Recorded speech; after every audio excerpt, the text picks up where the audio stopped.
Ці была палітыка еўразвязу і Польшчы паслядоўнай у дачыненні Беларусі?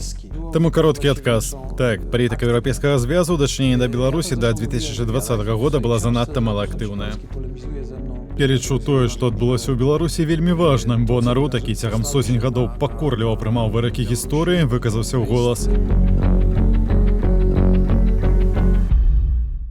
Запытаюся ў вас, як у палітыка. Што рабіць нам, беларусам, у сітуацыі, калі пасля 2020 года мы былі тэмай нумар адзін у Еўропе? Усе вельмі спачувалі таму, што адбываецца. А ў 2022 пачалася вайна, і цяпер Беларусь гэта нават не тэма нумар 5. Да, не так, на пэўна. На жаль, гэта так і такая логіка гэтых падзеяў. У той жа час я лічу тое, што адбылося ў Беларусі вельмі важным, бо народ, які цягам сотень гадоў пакорліва прымаў выракі гісторыі, выказаўся ў голас. Беларуская вуліца больш за мільён асобаў паказала сябе, і гэта само ўжо каштоўнае, бо будуе грамадзянскую супольнасць. Я ведаю, што сёння беларусы плацяць за гэта высокую цану, што тысячы людзей за кратамі, што многія штодня сустыкаюцца з рознымі праблемамі на працы і гэтак далей. Частка людзей мусіла з'ехаць. Мільён людзей, ale pokazała się. Але я перакананы, што дасягненні тых пратэстаў нікуды не падзеліся. Беларусь гатовая прамаўляць уласным голасам і змагацца за сваё. Умовы надзвычай складаныя, бо Пуцін хоча мець Беларусь у сваёй сферы ўплыву. Пуцін не найлепшы сябра Лукашэнкі, але будзе яго цярпець столькі, колькі той будзе гарантаваць яму Беларусь на ягоным баку. Думаю, што ў колах службаў ідзе рыхтаванне да нейкай унутрабеларускай пераемнасці ўлады. Łukaszenko coraz częściej ostatnio już mówił o tym. Już sam. Лукашенко ўсё часцей кажа пра гэта, нават сам. Падрыхтуйцеся, ўжо хутка будзе мой пераемнік. Апошнім часам у Беларусі было прынята вельмі шмат прававых актаў, якія тычацца правоў былога прэзідэнта. Цягам апошняга года Лукашенко падпісаў вельмі шмат такіх рэчаў, што ён вызвалены ад падаткаў, колькі аховы і маёмасці яму належыць. Chyba jak przyjdzie co do czego, nic mu nie pomoże. Яму ўсё адно нічога не дапаможа, ніякія паперы, ніякія законы. Добра, можа ён і рыхтуе для сябе пераемніка, але думаю, разам з тым пераемніка для яго рыхтуе Масква. Бо хацела б мець чалавека, чтоб мы не казалі пра Лукашэнку, але ў яго былі перыяды, калі ён дэманстраваў пэўную незалежнасць у дачыненні да Масквы. Гэта адначасова былі перыяды зніжэння напружанасці ў адносінах з Захадам. Але ўрэшце мы маем тое, што маем, і я думаю, што гэтыя змены наступяць даволі хутка. Кажу пра гэта з перакананнем, бо Лукашэнка і я нарадзіліся ў адзін год, 1954, хоць ён і выглядае старэйшым. I wygląda starzej ode mnie. Гэта так. Więc, czyli Rosjanie chcą trzymać Białoruś w swojej strefie wpływów. Такім чынам, расейцы хочуць трымаць Беларусь у сваёй сферы ўплыву, але Беларусь пачала будаваць грамадзянскую супольнасць, а гэта неабходная ўмова, каб можна было, калі здарыцца адпаведная гістарычная сітуацыя, змагацца за большую свабоду і большую незалежнасць. Я думаю, што велізарным капіталам Беларусі ёсць тая моладзь, якая выехала і вучыцца не толькі ў Польшчы, але і ў іншых краінах. Яны спазнаюць свет, спазнаюць захад, вучаць замежныя мовы. Яны аднойчы вернуцца і ім будуць патрэбныя ў Беларусі з уласным досведам і ведамі.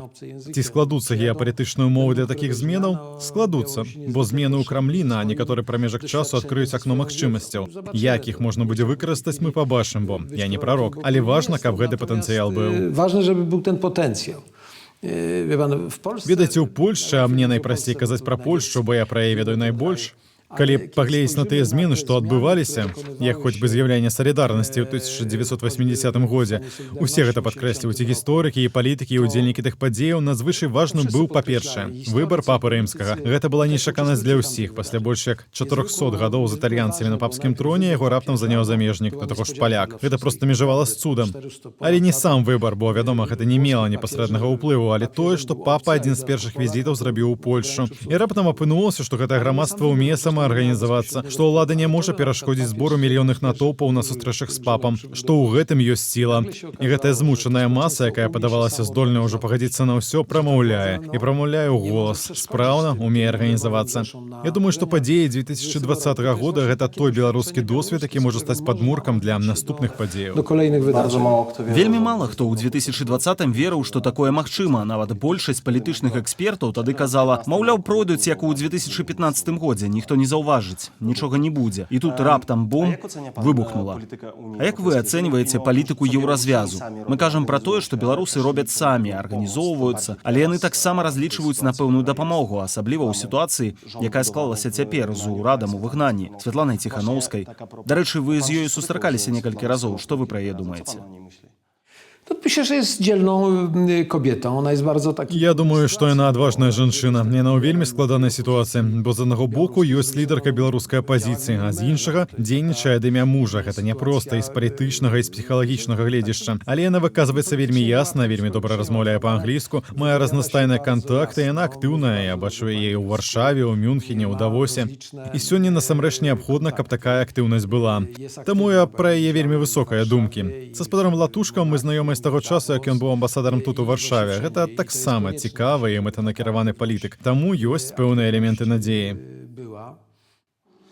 Але ці проста будаваць урад за межамі краіны? Льецца мноства крытыкі. Людзі кажуць, навошта гэта ўсё? Змагацца трэба ў сваёй краіне. Nie, no wiadomo, że trzeba i tu, i tu. No wie pan, na Białorusi można byłoby walczyć, gdyby... Змагацца трэба і там, і тут. У Беларусі можна было б змагацца, калі б гэтае змаганне адбывалася пры умовах, прынамсі, мінімальных свабодаў. Але калі кожны, хто абвесціць пра свае апазіцыйныя погляды ў той жа момант трапляе за краты, я падазраю, што ў турмах яшчэ шмат месцаў, і Лукашенка іх арганізуе без праблемаў. А калі трэба, каб голас беларусаў гучаў, то такое прадстаўніцтва за мяжою вельмі важнае. Каб у тых умовах, пра якія ішла гаворка, што Беларусь з першага месца упала на 5-е, то яшчэ ніжэй, хтосьці пра гэта казаў, гэтага дамагаўся.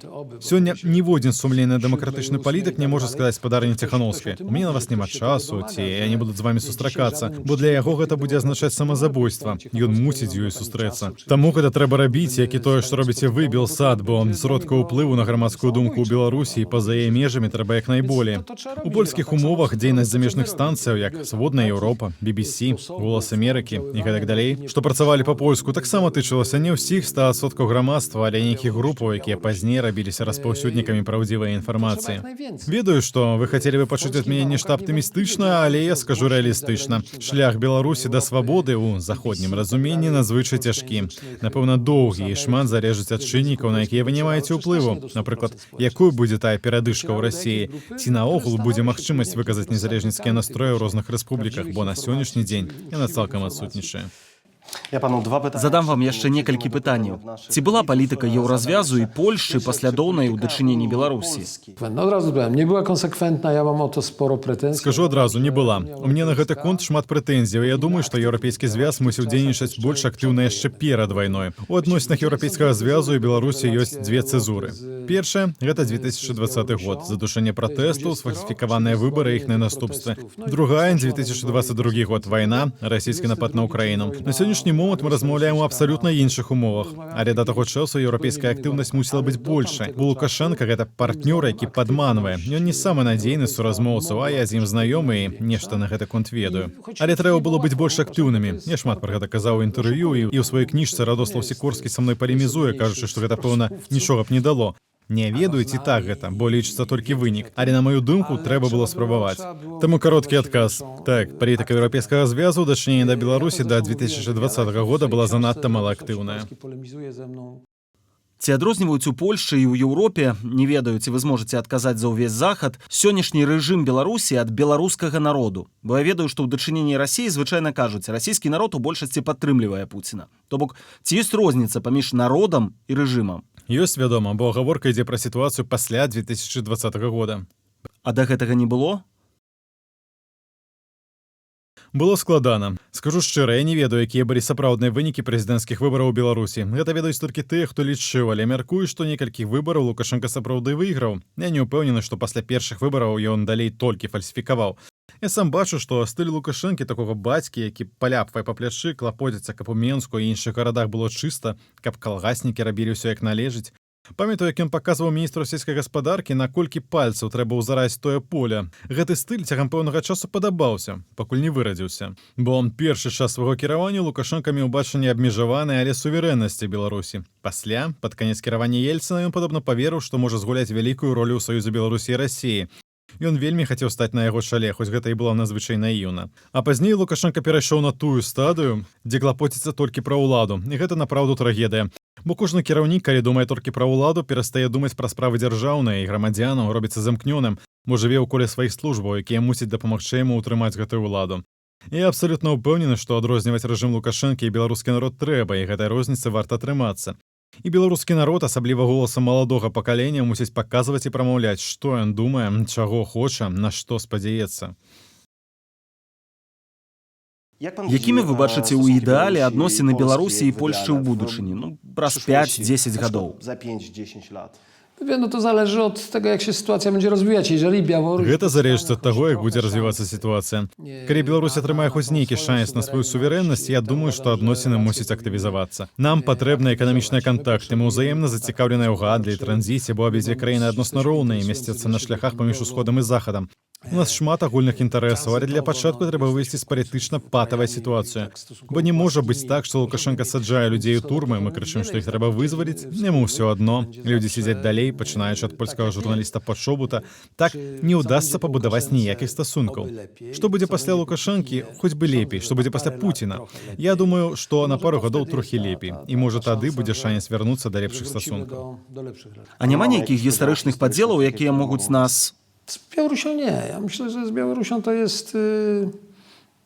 Tu nie З widzę... Беларусю не. Гэта не параўнаць з польска-украінскімі стасункамі, дзе валынская трагедыя ці валынская разня, як мы яе называем, ёсць драмай для абодвух бакоў, бо было забіта больш за 100 тысяч палякаў і некалькі дзесяткаў тысяч украінцаў. Таму не думаю з Беларусю гістарычна, хіба што паглядзець у нейкія сапраўды пракаветныя часы, але мне нічога не прыходзіць у галаву. O, chyba nie. Dziękuję bardzo. Ja już nie będę więcej pytań zadawał. Дзякуй вялікі. Я хацеў бы пачуць апошнюю рэч, бо маем яшчэ хвіліну пра тое, пра што мы размаўлялі перад інтэрв'ю. Я вычытаў, што вашая маці нарадзілася ў Вільні ў праваслаўнай сям'і і запытаўся, ці няма ў вас беларускіх каранёў. А вы сказалі, што бабуля была, tak? Babcia była, tak? Tak, tak. Babcia z domu była Jakimowicz i ona była z tych właśnie Так, obrzeży. бабуля мела на прозвішча Якімовіч і паходзіла з літоўска-беларускіх ускраінаў. Яны самыя сябе заўсёды называлі тутэйшымі. Бабуля перажыла ўсе магчымыя трагедыі. Ад японскай вайны праз Першую сусветную, кастрычніцкую рэвалюцыю і польска-расійскую вайну. І нават калі яны змянялі месца жыхарства, гэта былі некалькі дзесяткаў кіламетраў ці трохі на ўсход, ці трохі на захад, у той час як свет вакол іх змяняўся цалкам. Бабуля самавызначалася як мясцовая, але несумненная яна з беларускімі каранямі. Але я часцей узгадваю віленскія карані, не столькі літоўскія, бо хоць цяпер Вільня сталіца Літвы, але ў часы, калі мама нарадзілася, гэта быў польскі горад.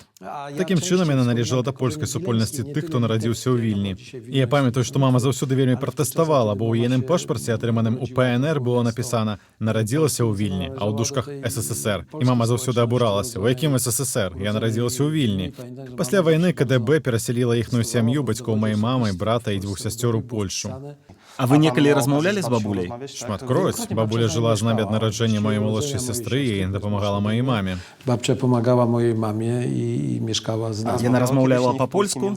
Так. Наогул, да канца жыцця яна размаўляла такой мяшанкай польскай мовы з элементамі беларускай і расійскай. Таксама ў ейнай мове было шмат прыгаворах з тых рэгіёнаў. Не ўсе з іх былі цэнзурнымі, таму я не буду іх тут паўтараць. Дзякуй, спадару прэзідэнце. Panie prezydencie, dziękuję bardzo. Dziękuję za wielkie. rozmowę.